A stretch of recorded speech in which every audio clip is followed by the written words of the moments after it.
On this edition of Independent Sources, US-Cuba relations, major changes could be ahead.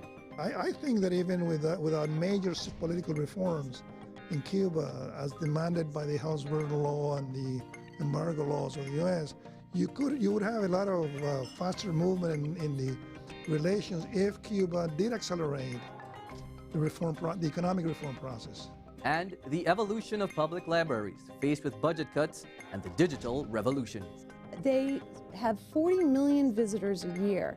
That's more than all the sports arenas and cultural institutions in the city combined. Yet they have had to do more with less. Those stories and more coming up on Independent Sources.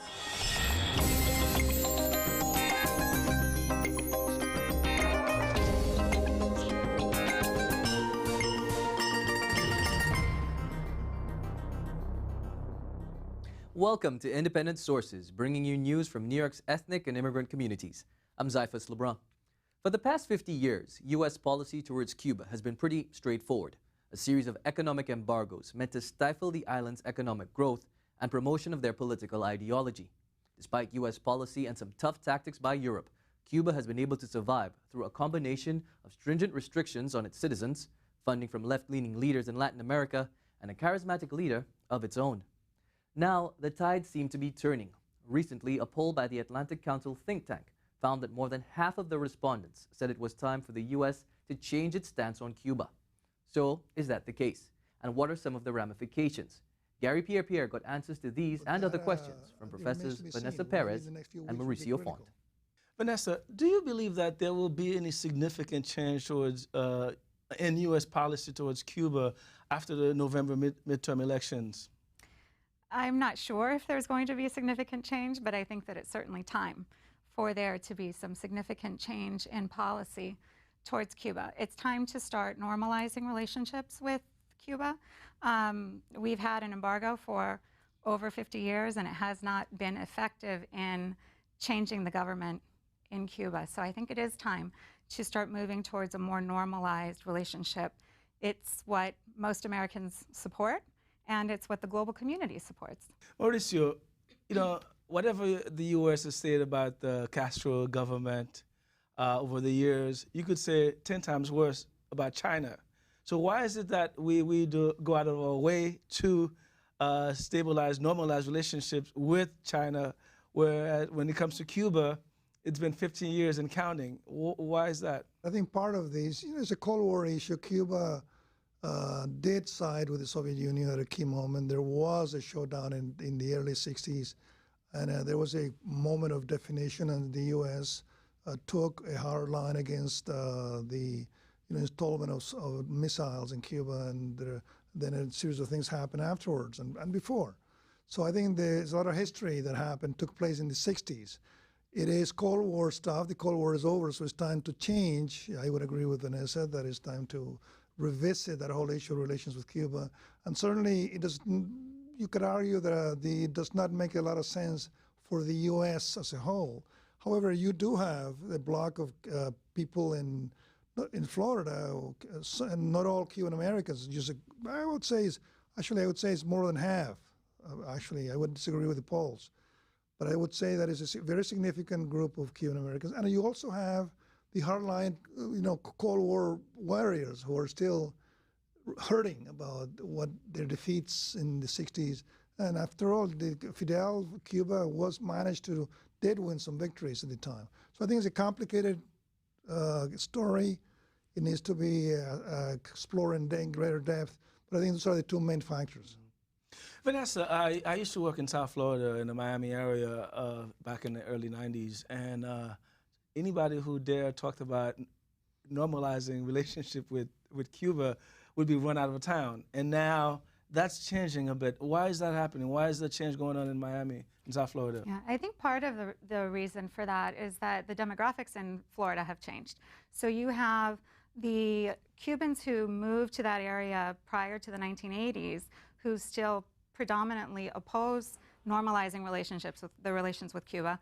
You have a large number of Cubans who moved to the area in the past 20 years, and their feelings are very different. Right? Their opinion is that it is time to bring about a better relationship with the U.S. government. They lived in Cuba during the special period. They left, many of them left during that time, so they know how devastating the situation was in Cuba during that era. They didn't really leave Cuba under the same conditions that that earlier generation left, with arriving in Miami very traumatized by their lives being uprooted, their possessions being confiscated. So I think that it's the difference in demographic that's bringing about that change in South Florida.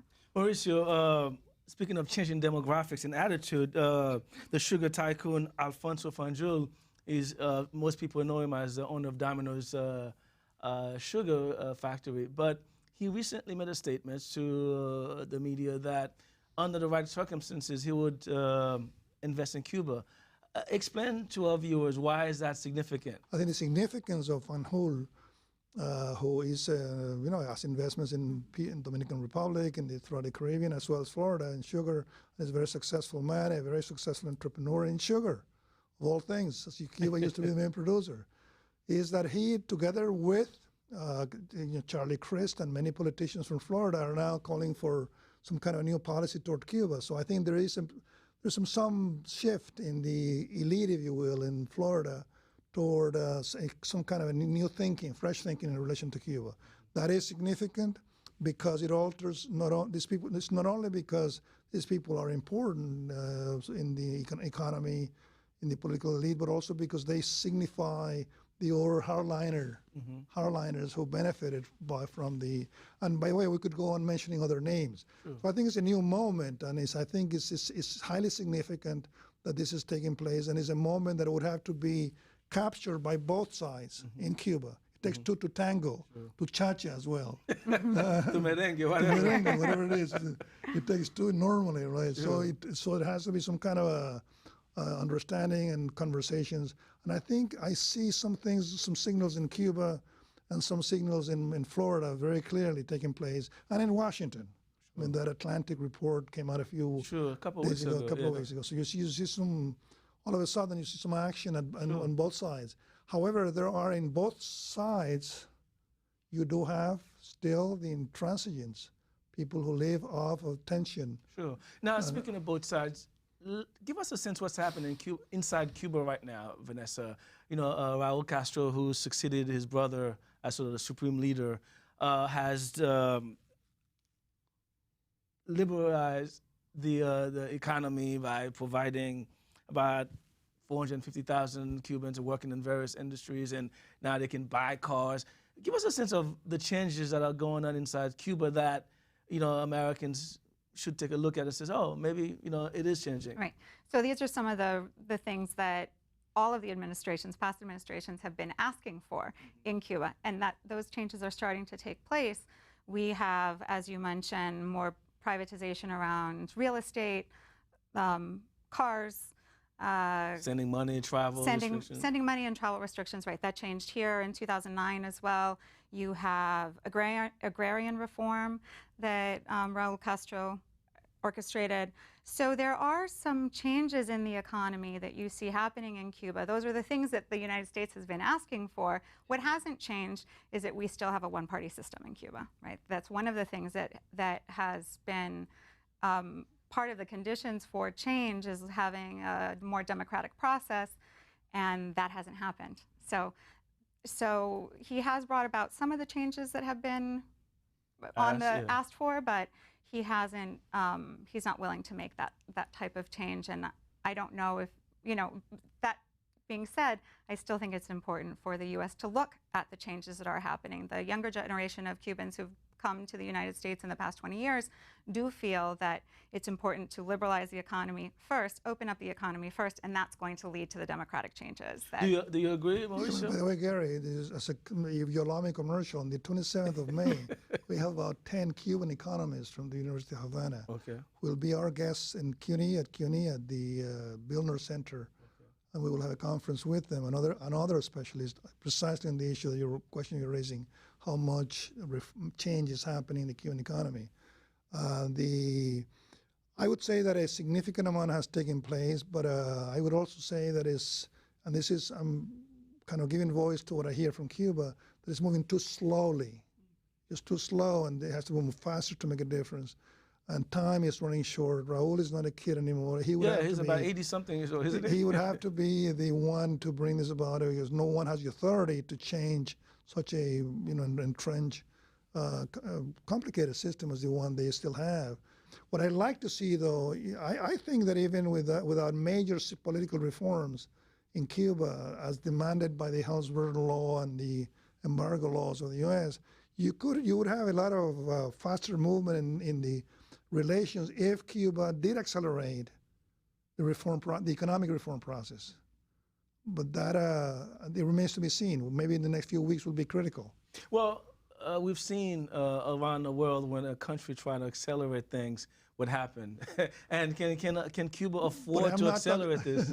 I'm not talking a big bang or approach to reform, and indeed, but it's also, there are dangers on both sides, going too fast and going too slow. Because it sounds like there's a lot of demand being placed on Cuba to change. What about the U.S.? What does the U.S. need to do to really show the Cuban regime that it is acting in good faith and that good behavior will be rewarded? Vanessa? That's a good question. I mean, I think some of the things that need to happen, some of the things that create additional tension between Cuba and the United States are there's the political prisoner, Alan Gross, who's in prison now, right? That escalates tension between U.S. and Cuba. The fact that Cuba is still on the list of countries that has state-sponsored terrorism. Yeah. Right? Those things make escalate the tension between the two countries, and I think it makes it difficult for them to have more open conversations about what kinds of things need to happen for greater change. Vanessa, thank you very much. Mauricio, thanks for joining us. Thank you for having me. Still to come on the show, why public libraries in New York City are not just focused on the books on their shelves anymore. Before that, Abby Ishola has some other news. Thanks, Zyphus. Here's a look at some headlines from New York's ethnic media. From El Diario La Prensa, Latino businesses have been missing out on city benefits.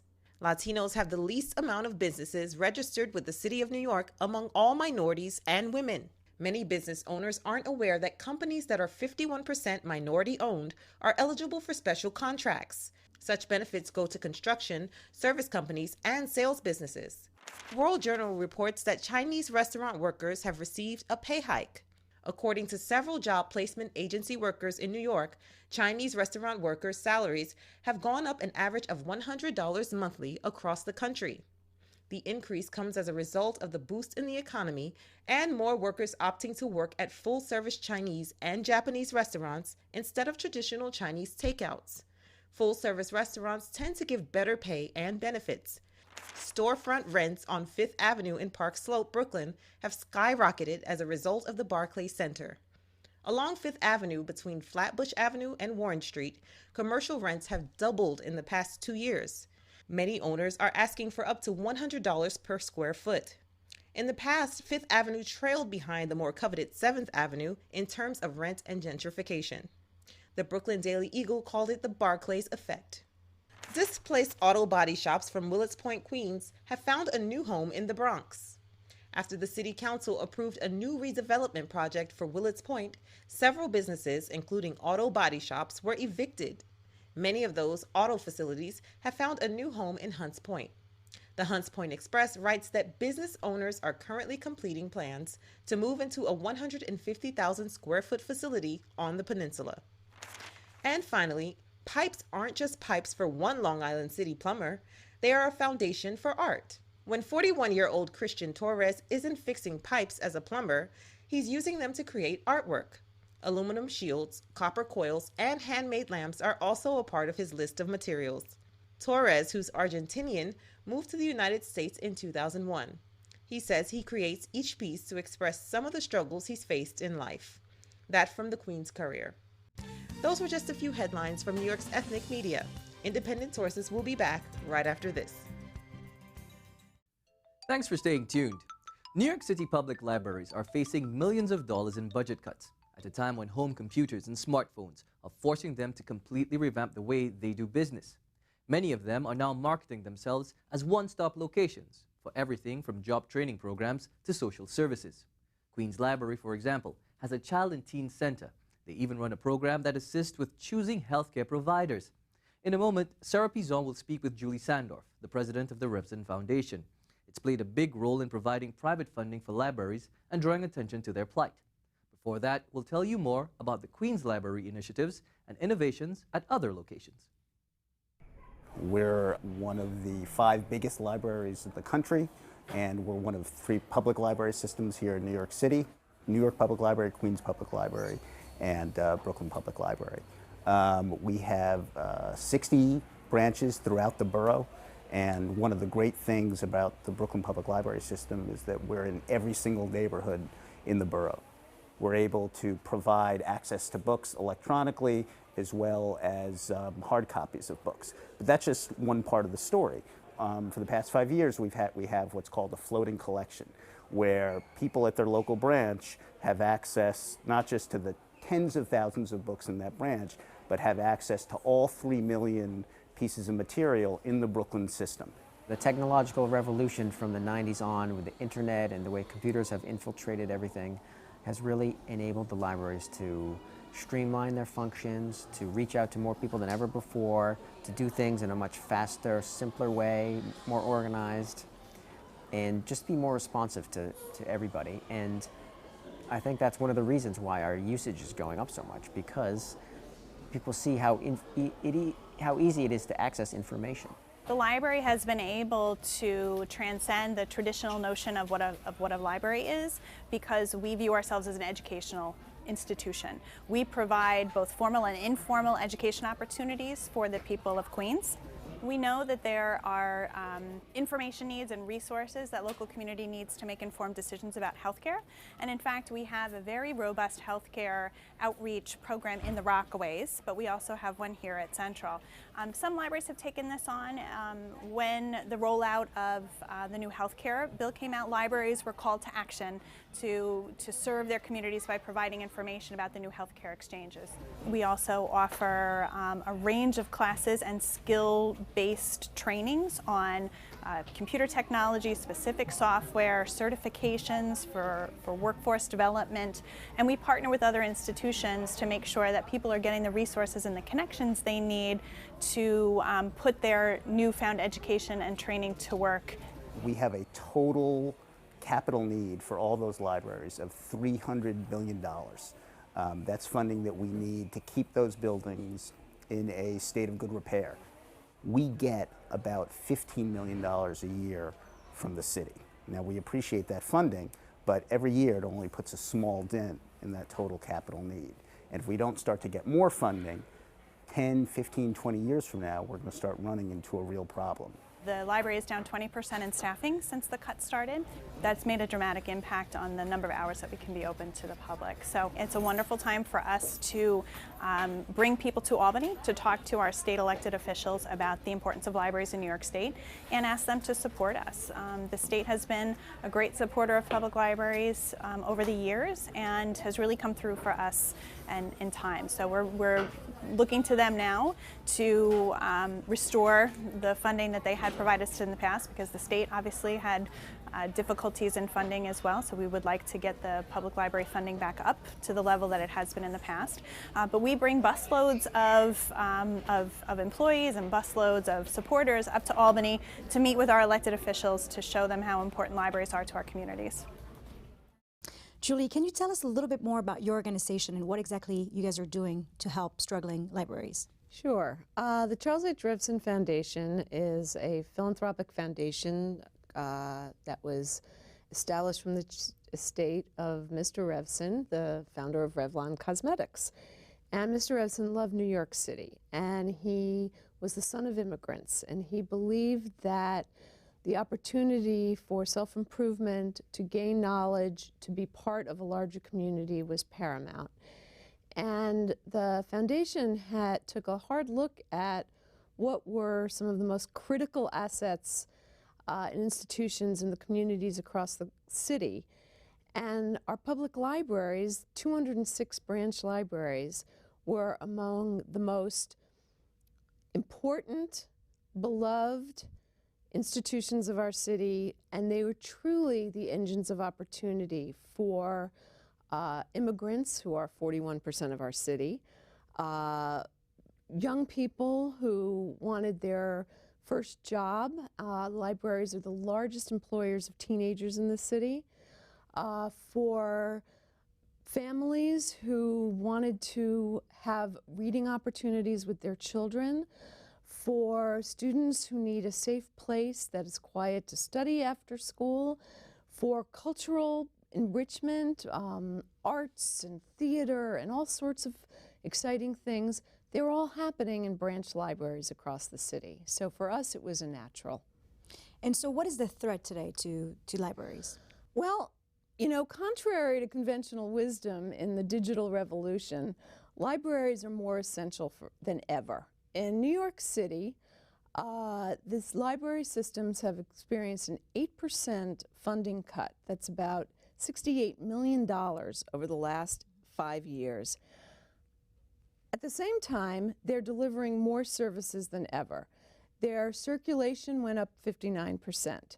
They provide internet service for close to 3 million New Yorkers without access to the internet. And by the way, you can't apply for a job without going on the internet anymore. So it is a lifeline to communities.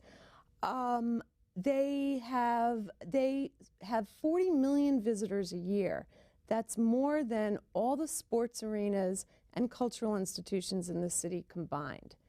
Yet they have had to do more than with less. They are among the three library systems, New York Public Library, Brooklyn Public Library, the Queens Public Library, are in the top 10 in circulation in the country. They're in the top 10 in program services offered. They offer 117,000 programs a year to New Yorkers. They are considered the most important institution, particularly in low-income communities, where the safety net has really, really been kind of torn to pieces. The library's been there with open arms. Yet they are below the top 10 in number of hours open and government funding provided, which makes no sense. If we want to create cost-effective investments in our cities, we are all really clinging on to very tight resources. Our public libraries are the best investment you could make. When you said that the libraries provide a safety net for the community, what do you mean by that? Can you expand? Oh, I'll give you an example. I'll give you an example of a typical branch library in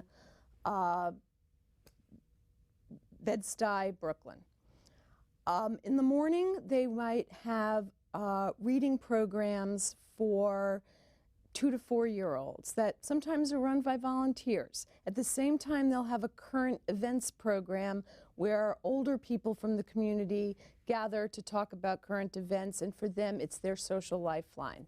It is the place, the only neighborhood centers where people of all generations are welcomed with no documentation required, no fees required, and they're thriving despite the fact that they are sorely under-resourced. So the budget cut, we know that Mayor Bloomberg talked about budget cuts before he left as well. What's the status of the budget cut? Can it be reversed in the future? What's being done? Well, at this time, the budget for the libraries are being held from the last budget of the Bloomberg year. We don't know what's going to happen in the June budget, but the reality is the library systems need a greater investment.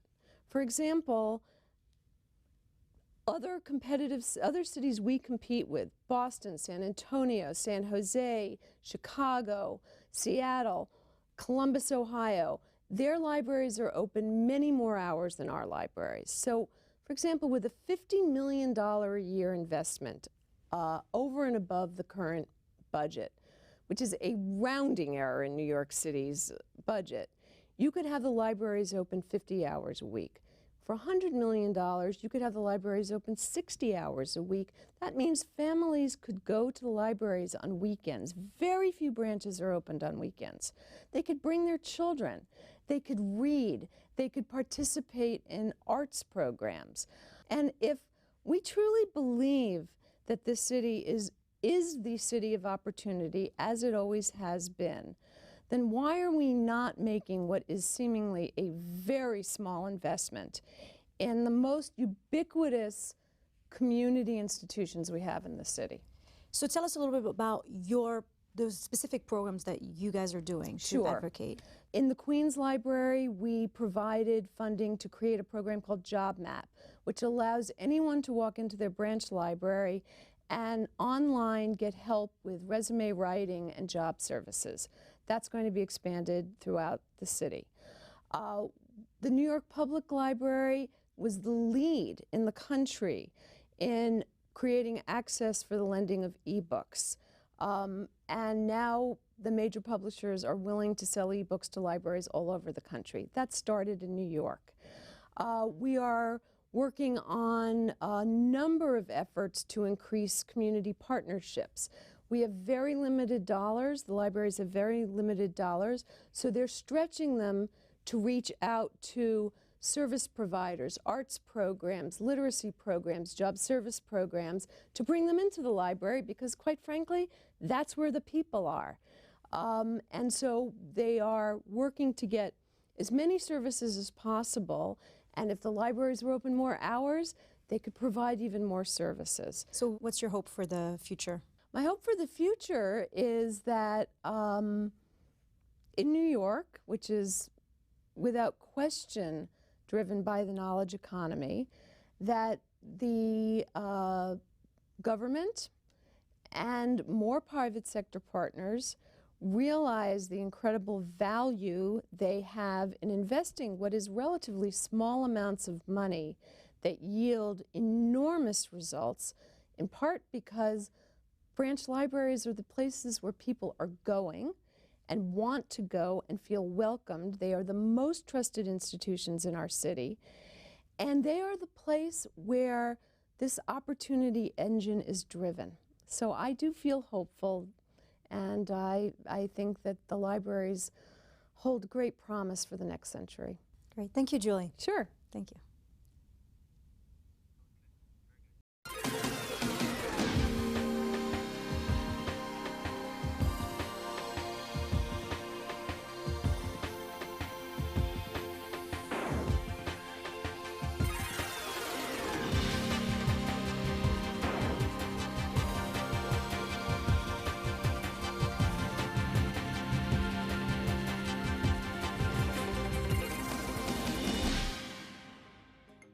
That's our show this week. Thanks for staying tuned. Till next time, be independent-minded.